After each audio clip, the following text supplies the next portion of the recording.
let's enter into the next step of the process. Write down in the images that you have written down. Understand the inner image, outer image, others image, life image you have right now is your inauthentic identity. And the inner image, outer image, others image, life image you want to have is your authentic identity. Your current identity may be, I am weak, I am not smart, I am not enough, I am not doing it right, I am not getting it correctly. All that could be your current identity. But please understand that current identity is inauthentic identity.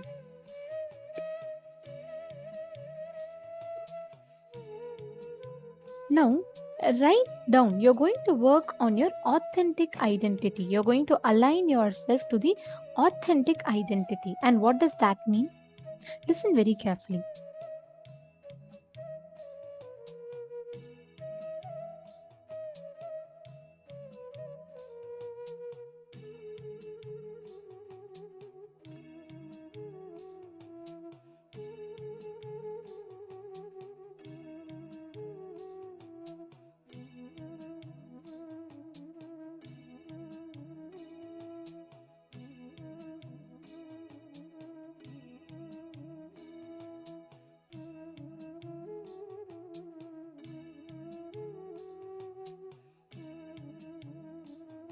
Please listen very carefully.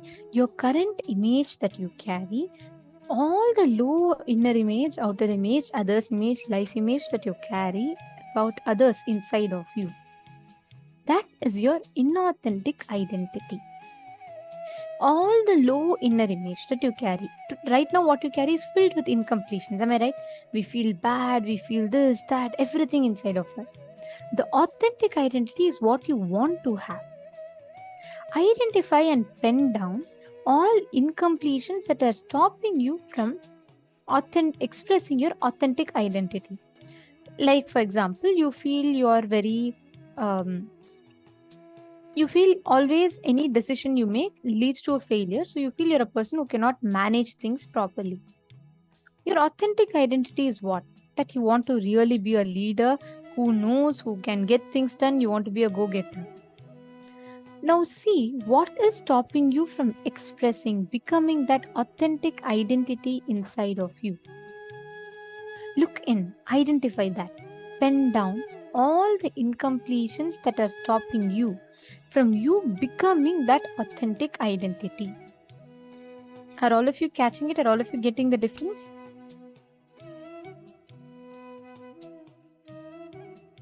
Now every one of you, Ma Ratna Prabha and Ma Gwanil Troit here, every one of you write it down.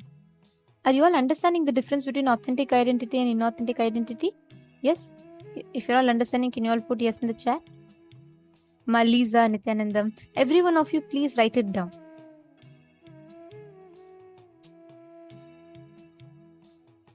See, this is a very powerful exercise which can help you completely alter. Write down the incompletions. For example, if you want your authentic identity to be a leader, but what are the incompletions you're carrying? You feel that you are not able to, you're not smart enough, or many times you feel that you're not as good as others. You feel there are others around you who are doing it better. You're not able to catch it. And that is why you feel you becoming a leader is impossible. Write down all those incompletions that you are carrying inside of you. Please pen them down.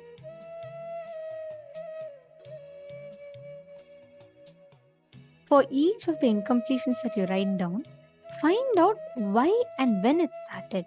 For example, when you were young, one of your friends would have told you that, you're not smart enough. And in the class, you always saw that others got the right answers as opposed to you. So you always felt you're not good enough, you're not getting it right. Write down all of those. Please pen them down. Take a few minutes.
Now, let us all enter into the next step of the process.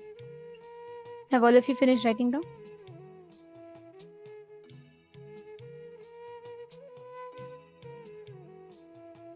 All right. Now that you have written down the incompletions in each of this, understand it is these incompletions that sits in you, inside of you, as self-doubt, self-hatred, and self-denial. And they consistently keep reoccurring, and reoccurring. Now, all the incidents that you wrote, make sure that you are completing, reliving, and relieving them. Make sure that you are have continuously working towards completing them, bringing yourself to the space of completion. Understanding? All right. So now let us all enter into the power manifestation session. We will now be moving to the next session where we are understanding about the science of power manifestation. And you all can take a few minutes, and here we have the gifts for this session. This is the glimpses from the session on Genesis of Identity.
Yes. Now that we have done the whole beautiful process of the genesis of our identity, understanding the basic components of all the four identities we carry, let's enter into the power manifestation session. every clarity, every completion that happens in life, Swamiji very beautifully explains, always manifests as powers. Because generally, in our life, all our energy is being sucked by the what we call the past. See, the past doesn't actually exist. Even the ideas you have about your past, you bring them in the present and only think of them. But when we have the idea of a past, so much of our energy, our time, our awareness goes into that. But then, when we slowly, one by one, disconnect all that connections, all that energy which we're pouring into keeping our past alive, we fall in the present moment, and any power manifestation happens at that moment. Today, we're going to be doing the awesome power of materialization. So, it's a very exciting power, materializing whatever you want, 3D printing your reality. That is the power of materialization. Let's start with the Shastra Pramana for the power of materialization.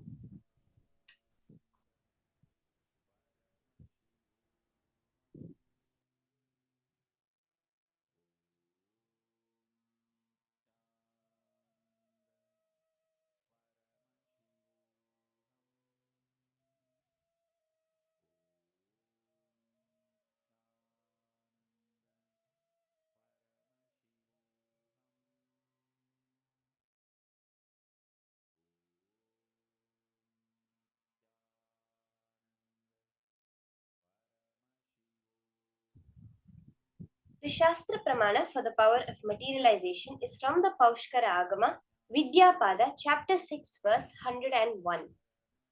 प्राप्त्यादयो गुणाः पञ्च योगिनः कारणात्मजाः मनसाभीष्टसंसिद्धिः प्राप्तिर्नाम गुणालयः. As part of the Ashtamaha Shaktis, one of the Shaktis is Prapti, which arise for the yogis through the internal organs, antahkarana, such as the mind and others. The power of attaining whatever is desired by the mind is called Prapti. It is declared to be the abode of all desirable powers, an abode which brings about all the desired qualities.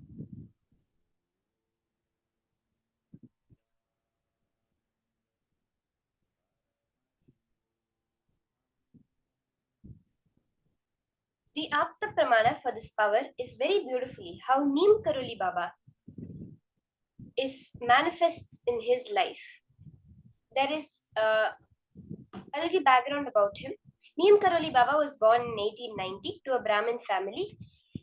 As was the custom at that time, his parents got him married at the age of 11, but he had no interest in the worldly life and ran away from home and reached Gujarat, taking the life of sannyas.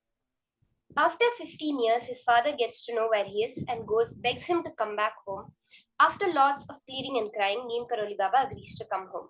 He continues his regular life, has 3 children, but few years later, again leaves home never to come back. Then he starts traveling and doing lots of miracles for people and helping them. Finally, in 1973, he attains Mahasamadhi. In Neem Karoli Baba's life, it's a very popular name which you would have heard because of the incidents in the life of Steve Jobs and Mark Zuckerberg. In 70s, Steve Jobs was in a very bad situation. He was in so much loss and all sorts of problems. So he comes, one of his friends tell him, you go and see Neem Karoli Baba, it will help you. But Baba had attained Samadhi just a few months back. He spends some time in the ashram, goes back to America, starts Apple, and becomes who he is today. So when Mark Zuckerberg had started Facebook and he was in a lot of problems, he goes and asks Steve Jobs for some advice. Steve Jobs also tells him, go to Baba's ashram, go to Neem Karoli Baba's ashram. And when Mark Zuckerberg goes there, comes back, he also has amazing success. So beautiful. Even without the physical presence of Neem Karoli Baba, just by the space that he left behind in his ashram, how we are able to see very 2 big names that we would all have heard have attained success, have materialized their future, their presence, their present, their money, everything from just the power of Neem Karoli Baba. This is how we can see the power of materialization. And today, all of us are going to be manifesting this power. How many of you are excited for this? The power to 3D print your reality. Now, this is a very clear science that Swamiji has given. In this first round, we're going to be sitting and materializing bhasma in our hand while focusing on the levitation. So now you can just clean your hands completely and keep it like this. So you can close your hands or you can leave it open. Make sure there's no external source. You're going to be materializing the vibhuti.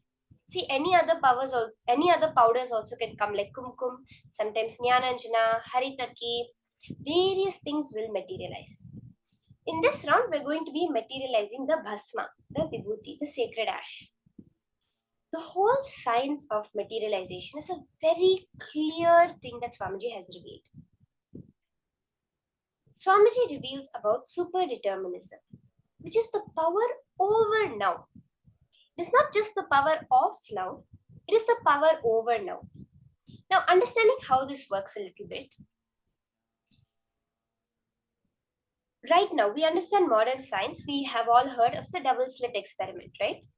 Where the particle, a photon is fired at two slits and it forms a wave pattern if there is no observer, and as soon as an observer is placed over there, it forms a particle pattern. It's matter. So based on this, the conclusion we can come that an observer is what collapses a wave energy into matter as we see it.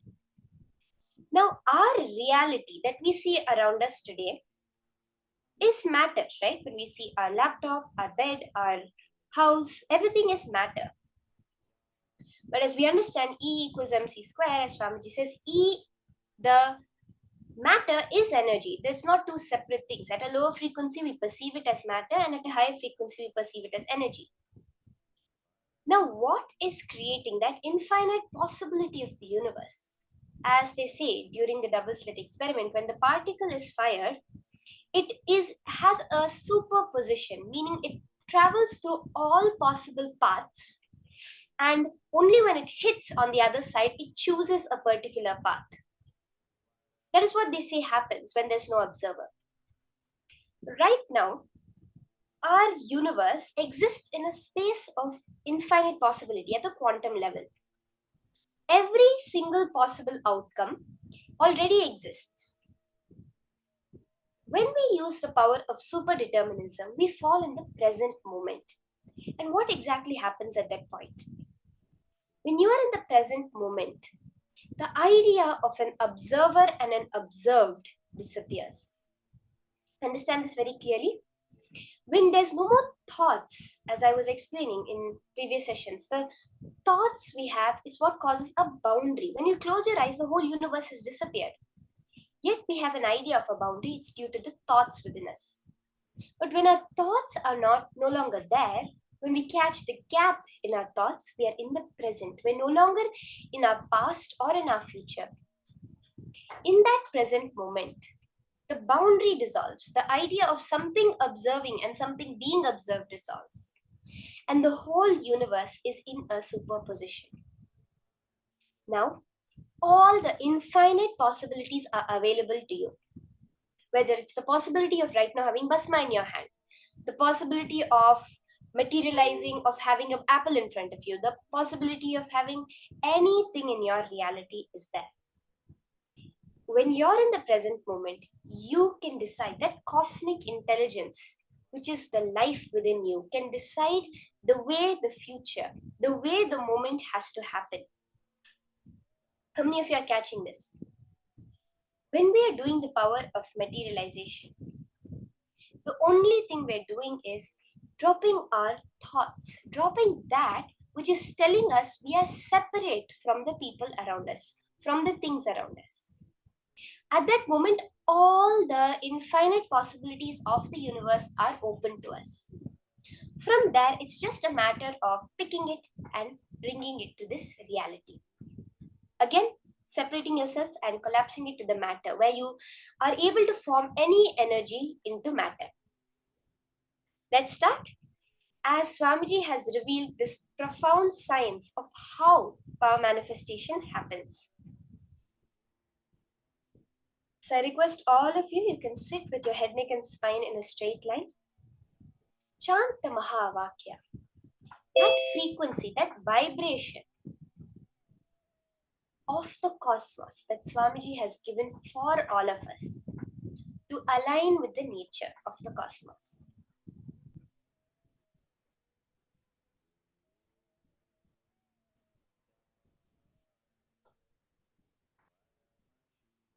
Sit, chant the Mahavakya.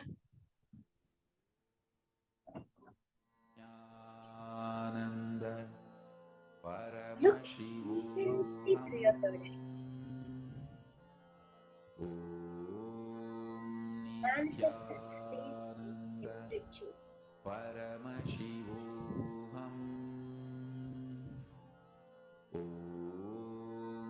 Swamiji will just flow through you. When you drop your thoughts, when you drop your identity, the cosmic and identity, the cosmic energy flows through you. Chant the Mahavakya.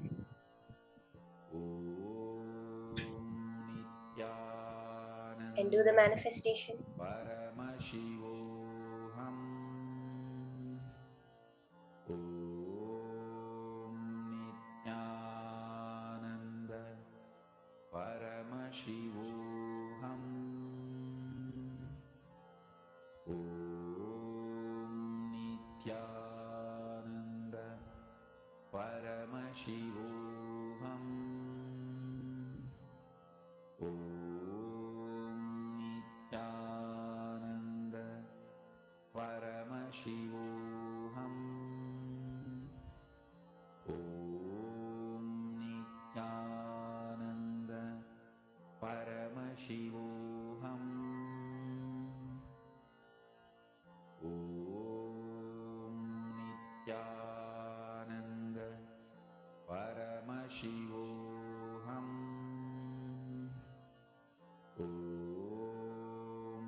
Paramashivoham.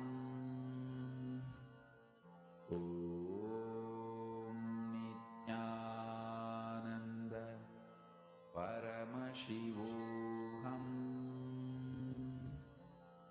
Om Nithyananda Paramashivoham.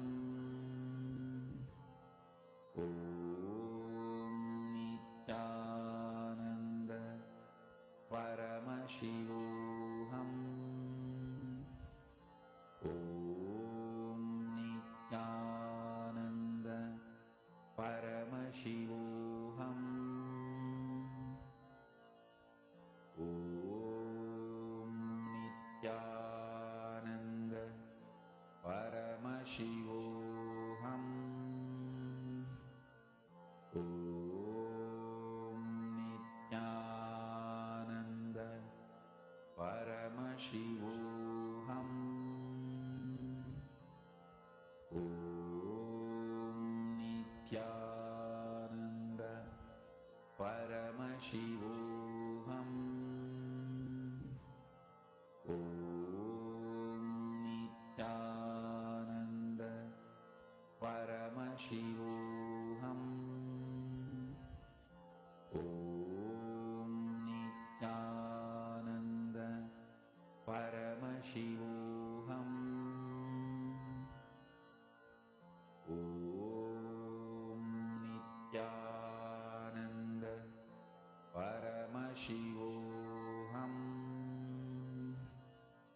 Om Nithyananda Paramashivoham.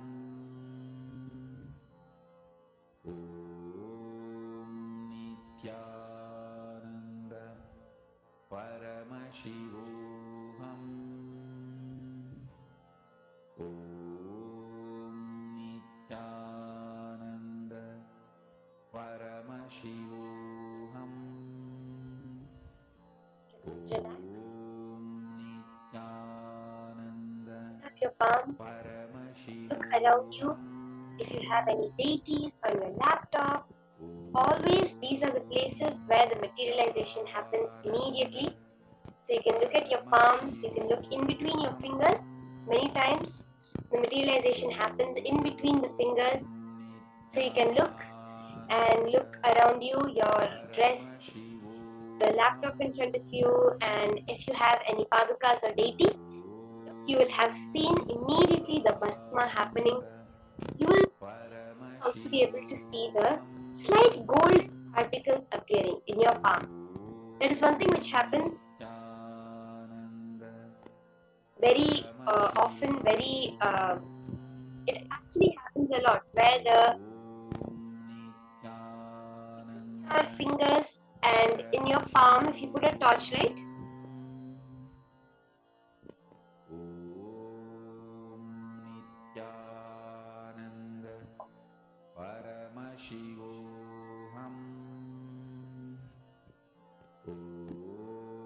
sorry, I think some people are saying that my sound was bad. Is it better now? Is the sound quality better now?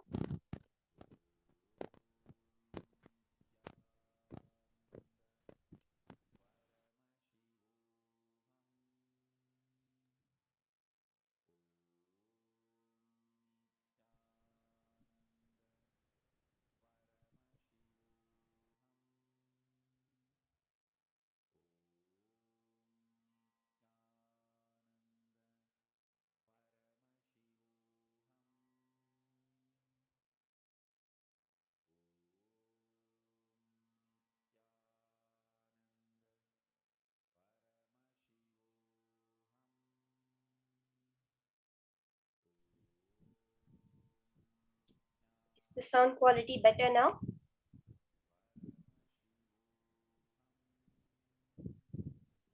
I think the mic had just had a small issue. So I was just saying, all of you, you can check around you, you can look and see how the manifestation has happened for you around. Look at your dress, the laptop in front of you, between your fingers.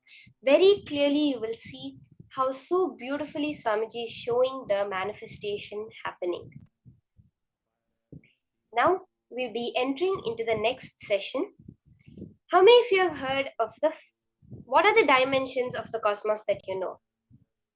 Regularly, as per modern physics, what do they say are the dimensions? So we would have heard of length, breadth, and the depth, right? Then maybe we would have heard from Swamiji time and space, the time dimension and the space dimension.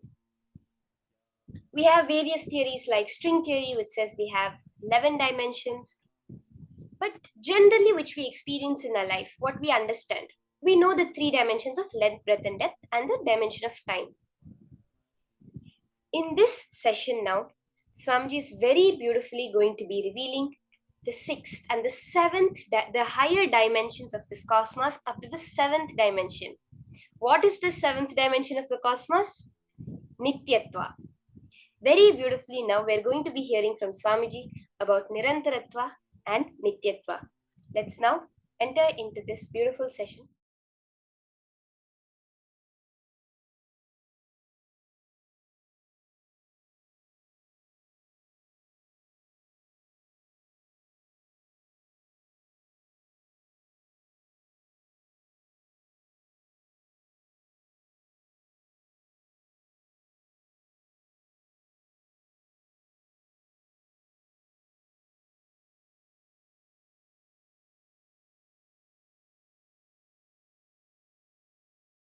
What is incompletion? Past interfering into the present and try to manipulate the future. That is incompletion.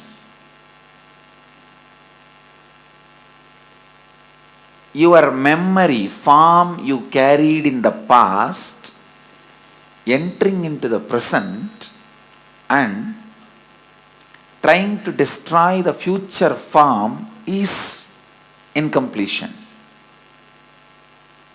You can always see whenever you have a pain, guilt, powerlessness, incompletion, you will be visualizing, imagining your own form in a deep suffering. You will be visualizing, imagining your own form in a disgusting way. Look inside. Please understand, I am giving you a very deep insight.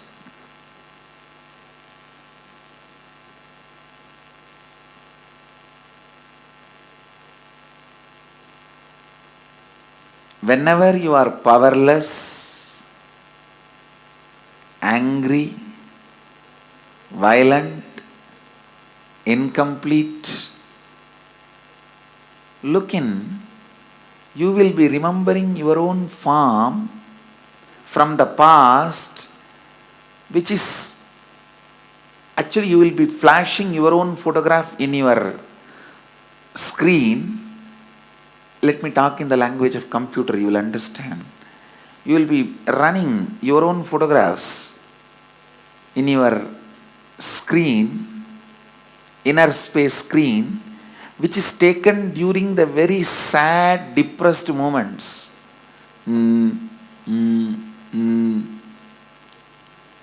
What can I do? Lost, over. That kind of the photographs which you have taken at the wrong moment and preserved, stored in high resolution, in a stupid way,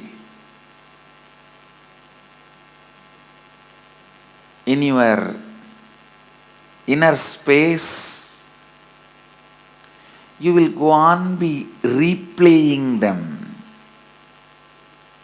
See, whenever you are powerless, you are not going to remember the full smile photograph of you or the ecstatic photograph of you. When you remember that, you are going to be in the space of completion.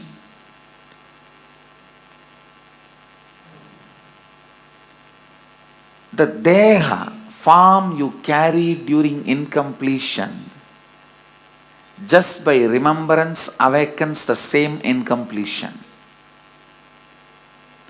Understand, just by remembrance, something can bring incompletion or completion.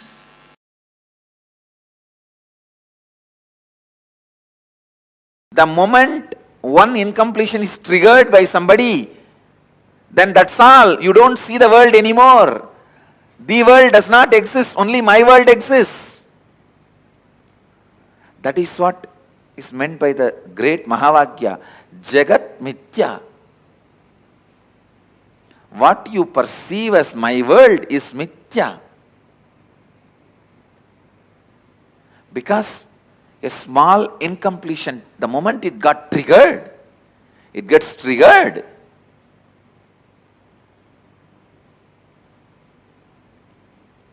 A small incompletion, the moment it gets triggered, you stop seeing the world and you are deluded in my world. Brahma Satyam, Jagat Mithya. I don't disagree.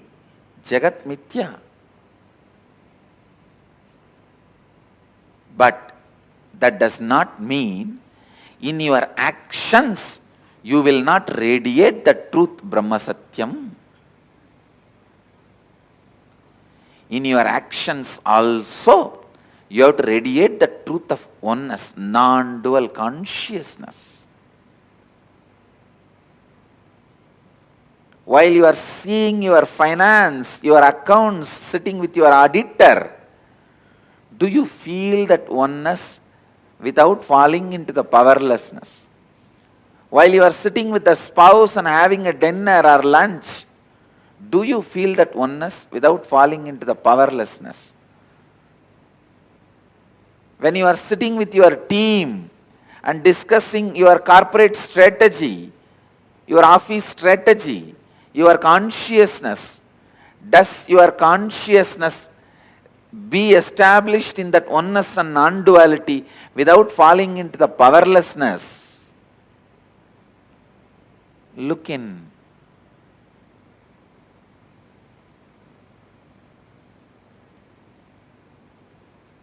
Just your back pain disappearing is not the result of Advaita. All the pain which you have hidden in your back should disappear.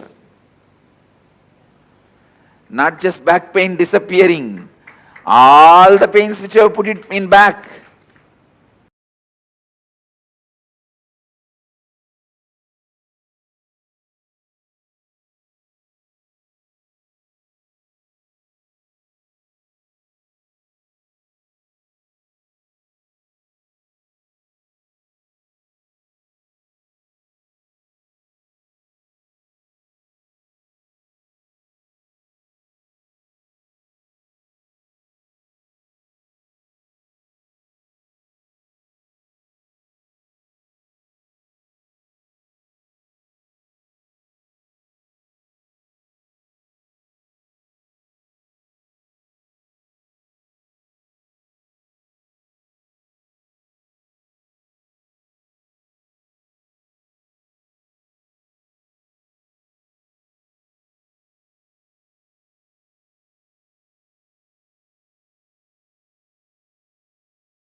just few lines. Listen to this few lines carefully. 1. Try to remember the earliest, as far as your memory goes, the earliest first time you felt powerless, either by fear or guilt or weakness. First time when you felt powerless. It can be as simple as your mother made you sit on the dining table, or you were playing in the rain and your mother slapped you and dragged you inside the room, or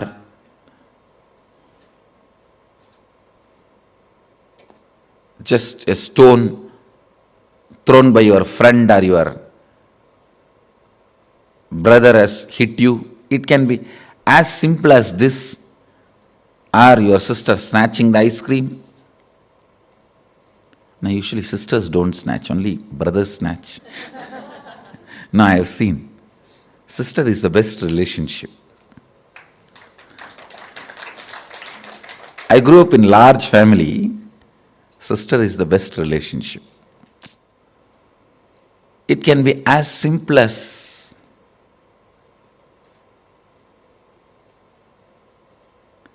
your mom gave one sweet extra to your younger brother. Your dad gave one cloth or jewel extra to your younger sister.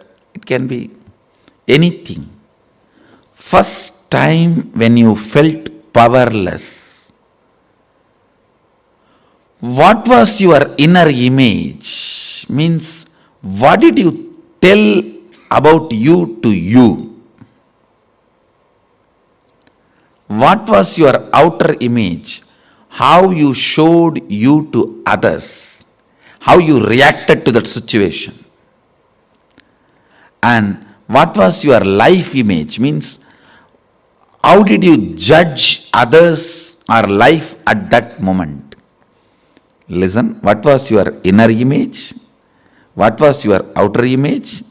What was your life image at that moment? It is almost like a surgery. You have to now cut yourself and see.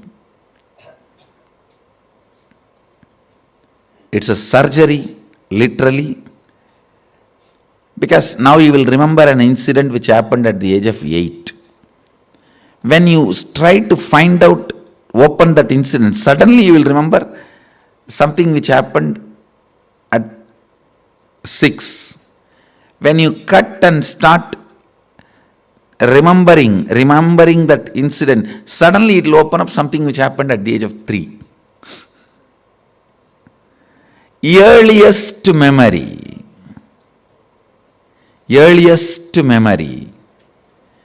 First time, as far as you can remember, when you became powerless. Actually, you will be surprised, because I'm going to blow prana into you. Means awaken your pranic energy. You will remember the memories you never thought, you never imagined you will be able to remember. Actually, only now you will see directly what I can do to your mind. You will suddenly remember the deepest layers of your memory. You may even remember what happened during your birth, and even those scenes you may start seeing. Actually, I am going to blow prana into your navel center. You will be there only, I will be here only. I will be awakening you. See, that navel center means your umbilical cord connection with your mother. That is the zone stores earliest memories. And if that awakens, means Kundalini enters into that navel zone, suddenly you will see from your birth, when they cut that umbilical cord, from that you will start remembering the memories. There are 3-4 rules. Always root pattern will be formed before the age of 7. So the first incident you find will be before the age of 7. If it is after 7, you will have to dig out and you will find it. Always the incident will be before the age of 7. That's one. Second, all major sufferings, whether it is physical or mental, you go through in the life will be connected to that root pattern.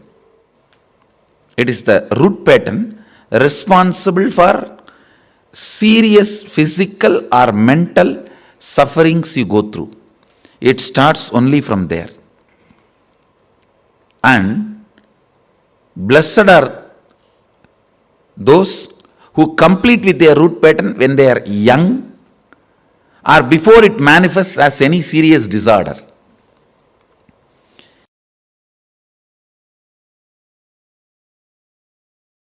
We are going to be working on complete completion. Please understand, just by removing a tree completely, just by uprooting a tree, you cannot be safe that nothing else will grow in that place, or the tree won't happen again in that place. No. You need to understand a very important thing.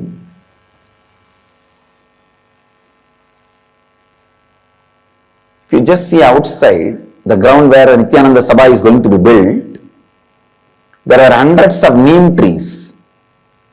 We uprooted all of them and cleaned the land. But go and see, at least 50 neem trees are again back. Even if you uproot the tree, the essence of the tree stays in the ground. So when the water comes and the sun comes, the tree starts happening again. There are some trees you don't need a full seed for the tree to happen. Just the essence of the tree is there in the mud, that's enough, it will grow. There is a herb, Amambacharisi. Just the essence of that herb is enough, it will grow. Same way, just removing your root pattern is not going to completely liberate you. How to stop the tree not happening again? How to make sure the tree will not happen again? How to make sure that tree is not going to sprout again? Burning, boiling the very root, it's a very land where the root can sprout.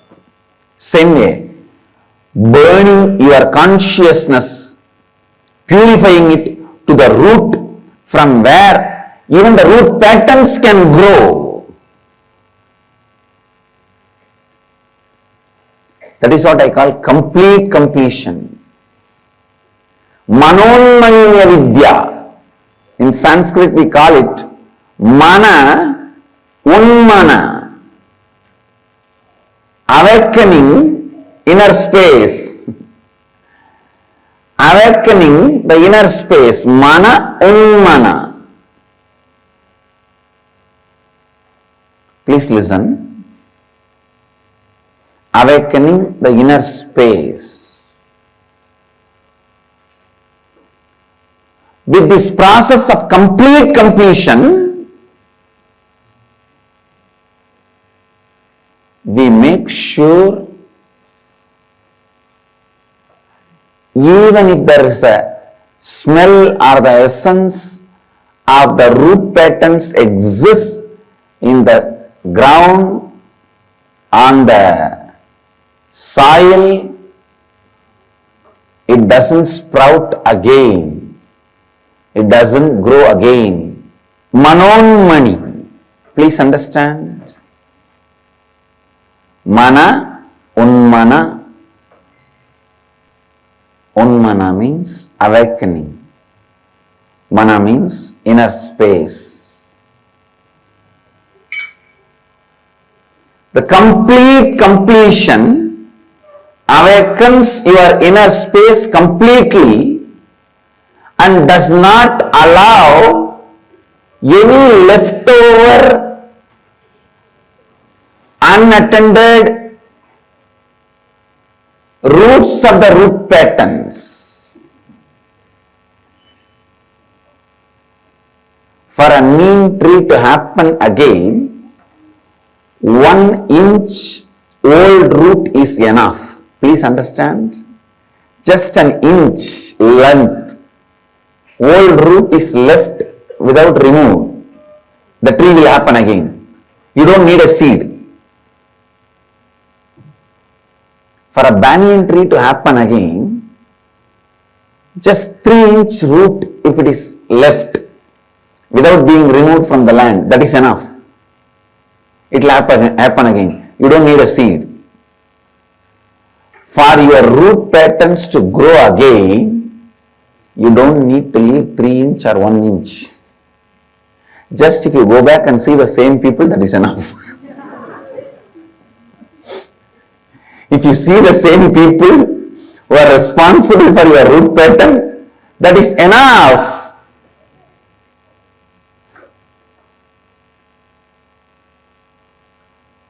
Understand?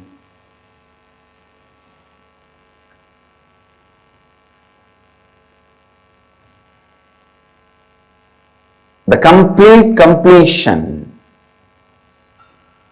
is like ensuring the safety, ensuring the spiritual protection. All incompletion is nothing but the fact not being given enough inner space and cognition and respect by you.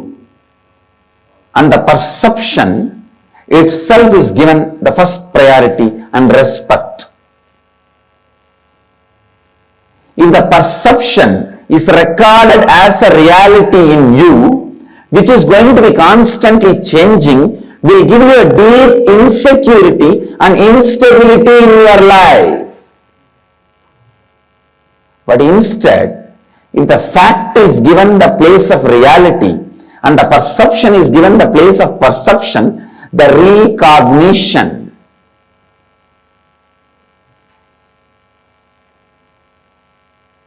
the change of perception will not lead to more and more incompletion.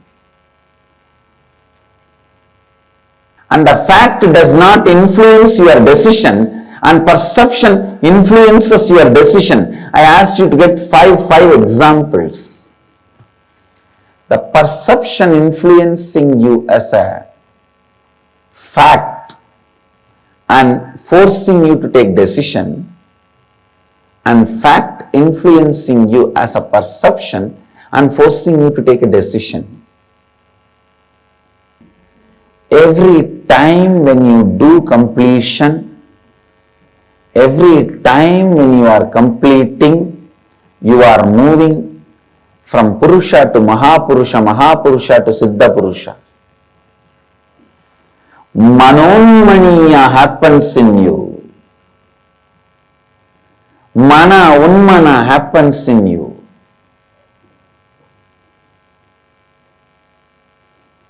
Bring completion every time. Every moment of your life, feel complete. Be in the space of completion, powerfulness, joy. Bringing the space of completion. Bringing the space of completion in every thought, every word, every action, every feeling, and every moment of living is enlightenment.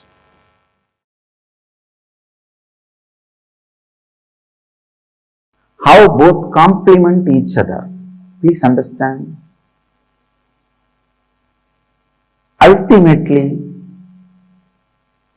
the complete completion happens when you don't even bother about complete completion.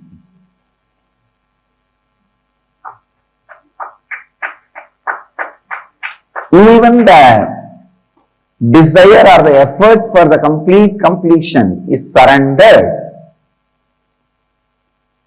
Even when that effort is surrendered at the feet of the divine, the complete completion happens. The signs of surrender. Please listen. Listen sincerely and intensely. The more and more and more completion you do, the more and more and more the surrender starts happening. I need to define surrender. Surrender is no way starts with powerlessness or gives you the powerlessness experience or ends in powerlessness. Surrender starts with powerfulness, leads you from power to more powerfulness, ends in ultimate powerfulness. Surrender is no way connected to powerlessness. Many times in your powerlessness, the giving up, you call it as surrender. No, giving up is not surrender. Giving up is not surrender. Listen, giving up is not surrender. A Shiva Bhakta will never give up on himself or others. Surrender doesn't come by powerlessness. It comes by tremendous powerfulness. The signs of completion and the signs of powerfulness both complement each other. The signs of completion and signs of powerfulness both complement each other. When you complete more and more, you become powerful. When you surrender more and more, you become powerful. More completion leads to more surrender leads to more completion. Completion is nothing but falling in love with your higher self. Desire to reside in the higher self. Surrender is nothing but falling in love with the embodiment of higher self, your Ishta Devata. Your Ishta is nothing but your higher self. Surrender should lead to more and more Ishta, not Kashta.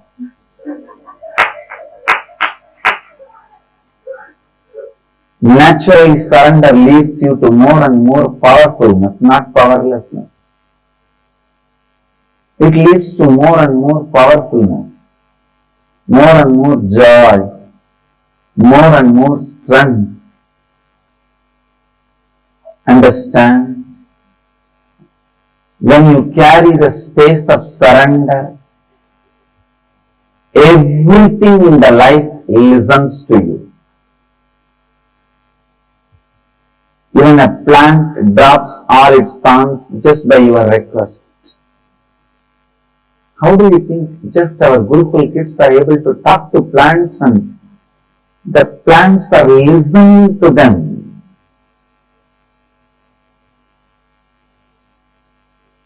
And they are dropping their thorns. Understand, it is not a myth or a story I am talking.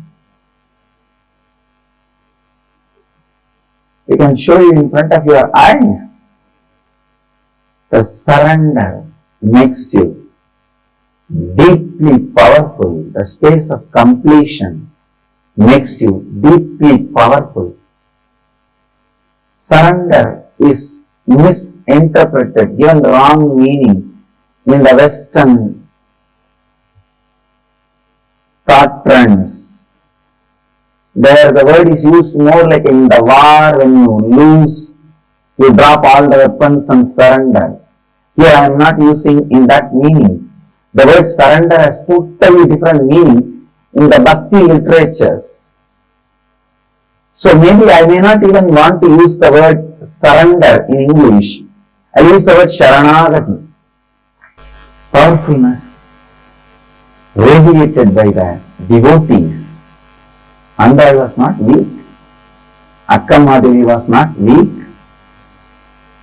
Meera was not weak. Kanakadasa, Purandaradasa, Vittaladasa, all the great Dasa Sampradaya devotees are not weak. They were never weak. Understand? Kanaka Purandara Vittaladasas, Meera, Akkamma, Andal, all of them are not weak. They all lived in the space of powerfulness. Even completion you can intellectually grasp, even if you don't practice, just watch the satsang, you will intellectually grasp what is the completion, what is the power of completion, I am sure. So the completion can be understood even if you listen intellectually, but the sharanagati is surrender. You need to see somebody experiencing and radiating it. You need to be around some great bhakta, devotee. Because it is such a beautiful experience. You need to see that radiating in the body language. Saranagati, surrender, can't be understood just by the intellectual. Intellectually, if you try to understand, it will only lead to that surrender happens during the war period. Only that meaning you will get it. Which is not a powerlessness, kind of a giving up, a failure, drop out. But the Bhakti Sampradayas, the Bhakti traditions do not mean that kind of a surrender here. You become more and more powerful, more and more strong, more and more intelligent. The Bhakti Sampradaya, its definition of surrender is totally different. So understand, more and more practice of surrender leads to more and more experience of completion. More and more experience of completion leads to more and more practice of surrender. When the science of completion connects with the science of surrender, the space you create becomes reality. Because all your individual incompletions should be completed. When you are complete, your individual identity should be surrendered to the cosmos. Then cosmos functions through you. Individual identity is made out of bunch of incompletions.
Just now, Swamiji very beautifully revealed about the patterns that each of us carry inside us.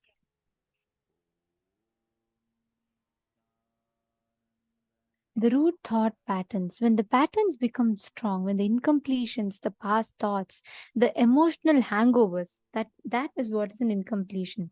So as that emotional hangover gets deeper in us, all the past thoughts, everything starts becoming stronger and stronger inside of us. And that forms what Somji calls as a root pattern, which all of us listen to and learnt about right now.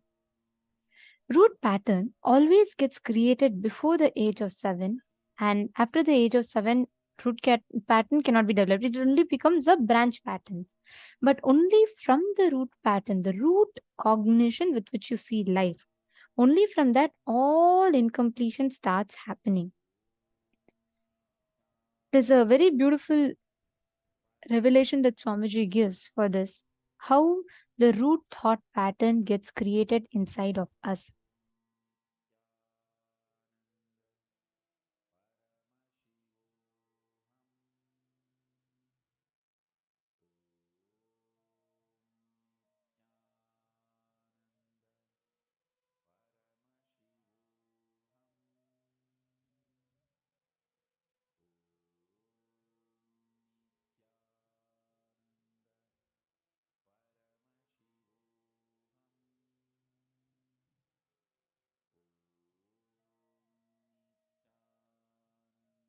These incompletions, the past thoughts, emotional patterns, hangovers, residues, sitting in the present and suffocating you, not letting you live the futures. And all of these patterns boil down to one root thought pattern. This one root thought pattern that sits inside of us suffocates us. It suffocates you. It pushes you again and again back into incompletion. And it creates a deep hangover in you. And it is with that you start judging all the other patterns, incompletions, everything inside of you. Are all of you catching what a root pattern is, a root thought pattern is? Now, as long as this root thought pattern sits inside of you, and as long as that exists in you, understand all the incompletions, everything in life is created by this root thought pattern.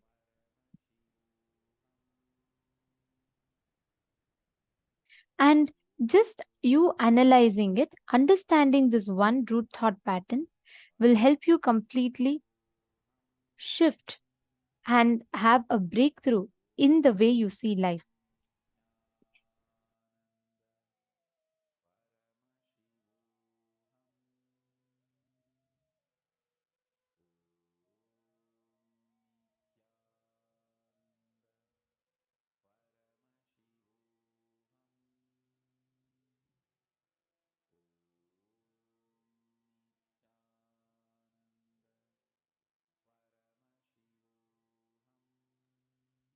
Now, all of us are going to be focusing on identifying our root thought pattern. What is this root thought pattern which sits inside of us?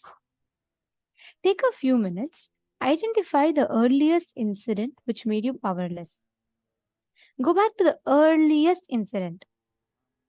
It could be something very small. It could be just that your brother grabbed a chocolate from you when you were supposed to, you wanted it. And it could be any small incident. Go back to that and identify the earliest incident and write it down.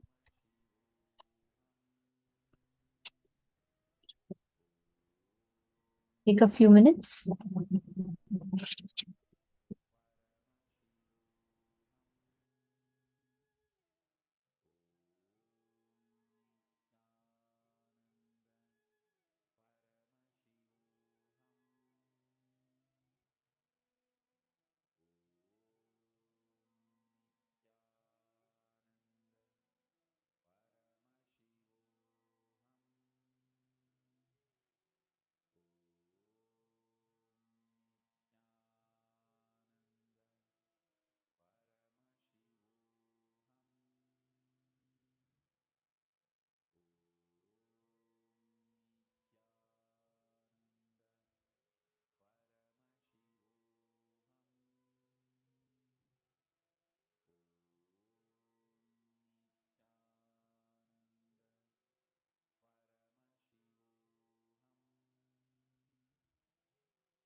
Now, let us understand a little bit about what is this root thought pattern. Please listen very carefully. All of us have something called patterns, the thinking currents in us. Swamiji explained about it right now, correct? Now, these patterns that we carry inside of us, they sit in us as root thought patterns. And constantly, they make you get stuck into the same loop again and again and again, which means you will get stuck in life in the same thought pattern, the same thinking trend, and you're stuck to that. And what happens because of this? Continuously, you are stuck in that same thinking pattern. There's a very beautiful example that Swamiji gives. In have how many of you have been to these temples in India where they keep elephants in temples?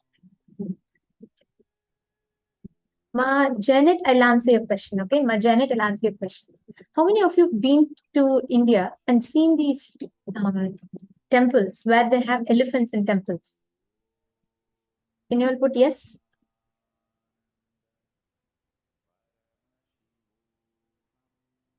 How many of you have seen? Okay, no problem if you've not seen, but those who have seen it.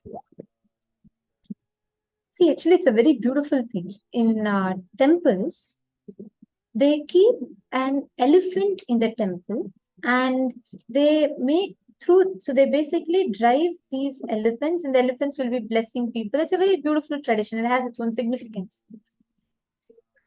In all of these temples, if you've seen Ma Saralananda, Ma Pushkala, Putting, you've seen. Okay, understand. In all of these temples, right, when they put the elephant in front, it's a very funny thing actually. If you see huge elephants, they'll just be tied with a thin rope. Means if the elephant just kicks once, the whole that's all, the whole rope will break and the elephant will be free.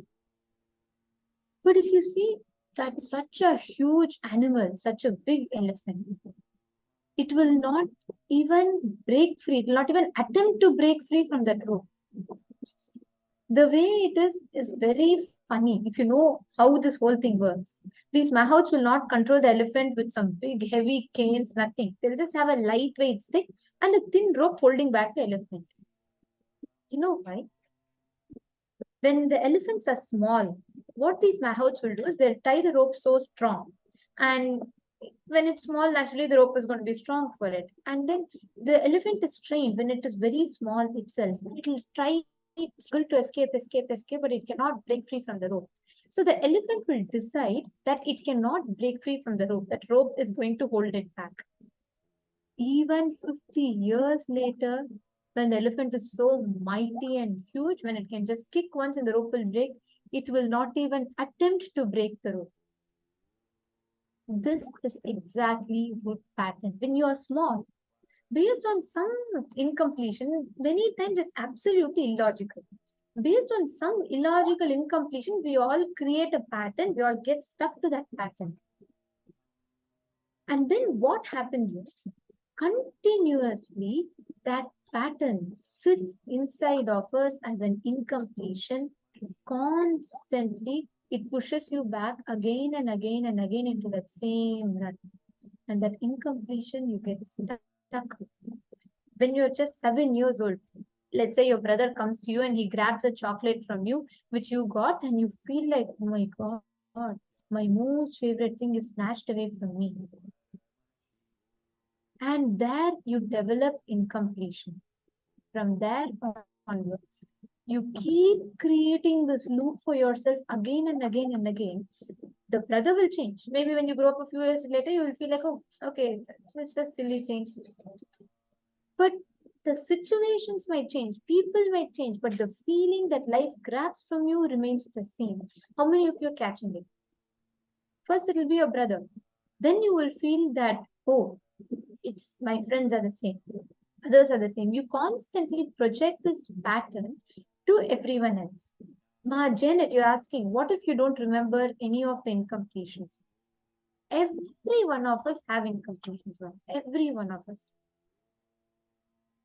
Here the question is, even if you go back to the most recent incompletion, identify what thought current it is inside of you. Then you will catch the thought. Then you will know what exactly is incompletion. It will take you back next, previous, and previous months. So I'll give you all another example. Let's say when you are young, okay, very small, you're playing in the rain. Okay, Andreas is also saying, I can hardly remember anything. It was bad. Understood. Listen carefully to this example. You'll catch the thread. When you are small, let's say you're playing in rain. Okay, your mom calls you, and your mom tells, "Come in." You ignore her. You're enjoying the rain. You play in. You're continuing to play, and again your mom calls you. You don't come. Third time she calls you. You don't come. Next, she just comes straight outside, gives you a tight slap, holds you by hand, drags you back inside the house and locks the door. Listen very carefully. What exactly happens now? The moment you see, now later on you may feel like, oh, okay, she did it out of her concern. She didn't want me to catch cold.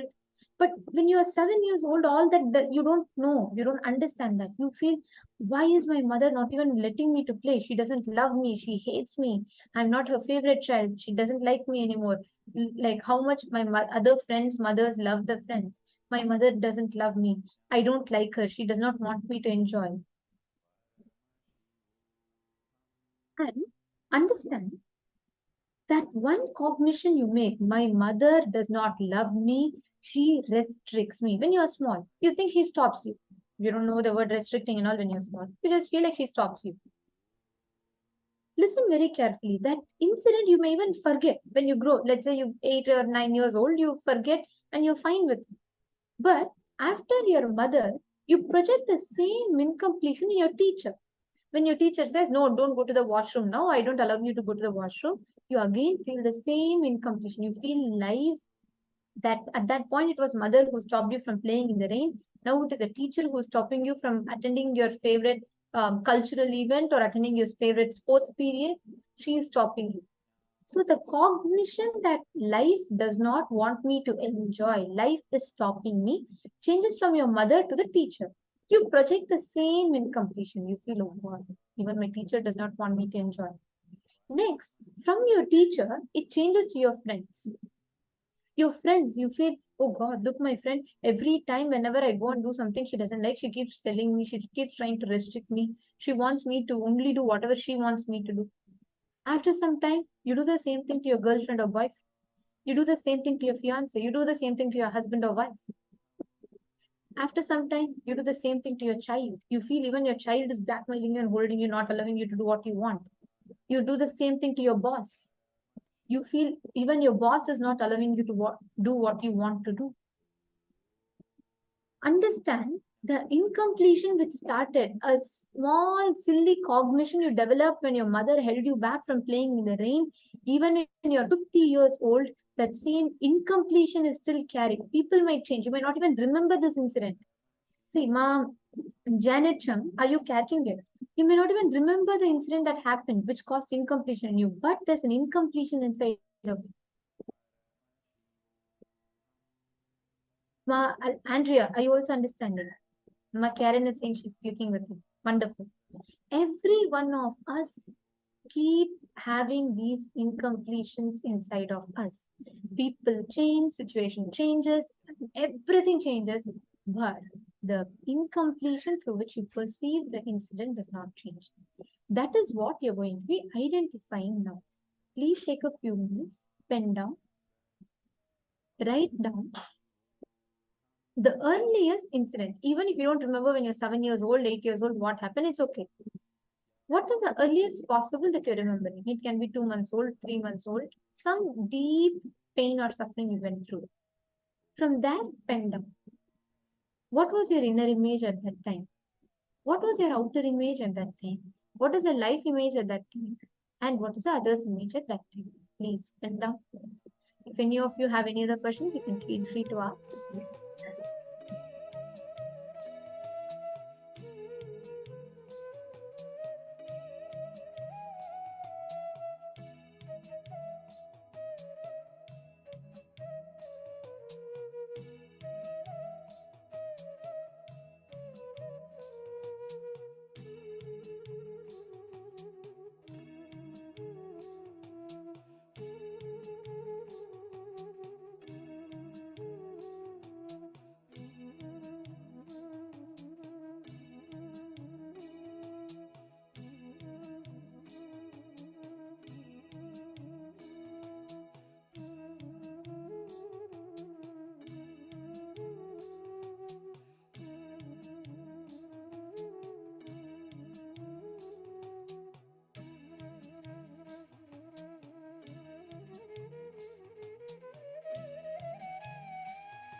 Please relax. Now, as each of you are free looking, and as you complete, please understand every time you do this reliving and reliving, all the beliefs, the words that you carry inside of you about you, and how you project yourself to others, all the past pains, wounds, incompletions, it'll all completely start healing, and you will experience a phenomenal shift inside your inner space. Today, all of us are going to be receiving this only as a initiation, where you are literally experiencing that space of complete completion through Anavopaya, Shaktopaya, and Anupaya. So let us all get ready for the initiation. Now, I request all the participants, whoever have finished reliving and whoever is yet to finish reliving, you all make sure you take the time, you do the reliving and reliving. It is very, very important that you do the completion, because the signs of completion, it gives you a huge shift in your inner space, how you handle life, how you manifest life, reality around you.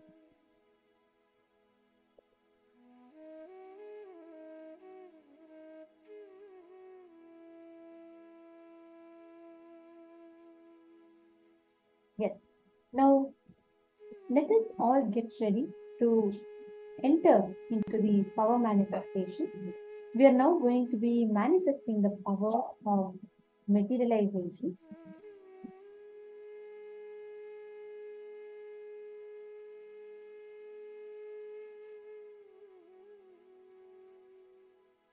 See, today all of us, as you're all doing the completion process, your ability to complete, your ability to break free from patterns, your ability to bring the space of complete completion in you is directly related to your ability to manifest, your ability to create anything you want in life. Every time you break a pattern, it becomes a power. Like patterns are like the stopping points. Every time you break a pattern, it becomes a power. Now, if we just understand this one thing, right, how you can break free from all these root thought patterns inside of you. And if you catch this, the manifesting the power of materialization will be easier. What is materialization? Basically, you are making matter into energy and reassembling that energy back into matter. So you're disassembling matter into energy and reassembling energy back into matter. Now, let us experience that exact science as the power that Swamiji has gifted all of us. Ready? Shall we all start? We're going to be having Ma Shambhavananda. It's going to be guiding us into the manifestation.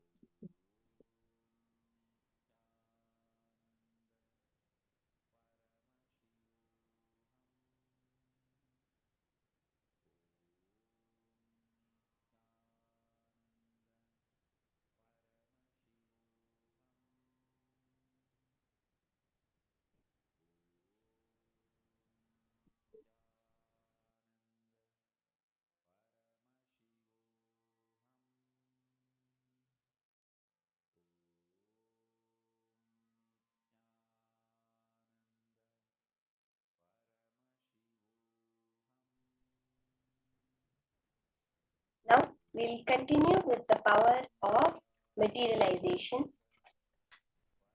As Ma Nithyananda had said, disassembling the matter, taking it to the space of antimatter and bringing it back to matter is how teleportation happens. Now what we're going to be doing is the materialization from the energy, bringing it as matter. Nithyanandam, Nithyanandam.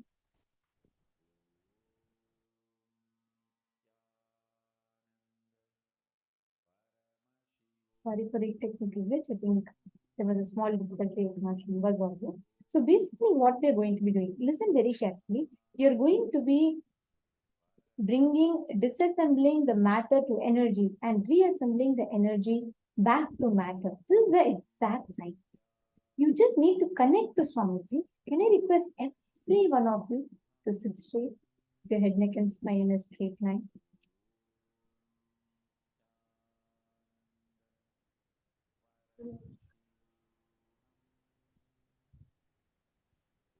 Start chanting the Mahavakya. Om Nithyananda Paramashivoham. For any happening to happen, when we're dealing with matter, to make it energy, it's all about the vibration. That Mahavakya is the vibration that will make that form, that energy, that Paramashiva which exists out there into the matter that you can perceive in your reality.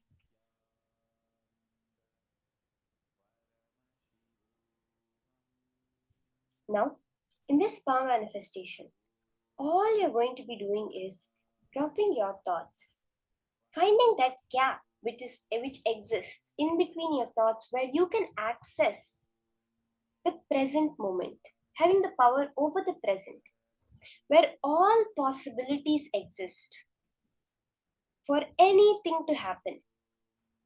Even modern science says the probability of an atom or an electron being in a particular place at a particular time is infinite. Literally, there was an article I had read which was really funny. The way they say it is like tomorrow morning you can wake up on Mars, because the probability of all your atoms being on Mars exists. The only thing is, as per modern science, naturally when you see it, they say the probability is so small it never happens. But through the power of the third eye, when you're no longer looking at it as matter, when you're looking at it as energy, as a quantum superposition of all the possibilities having the equal amount of probability to happen, that reality of you having a materialized object being as real as possible as now the reality you're experiencing, as you going and filling a cup of water or going and picking up some bhasma,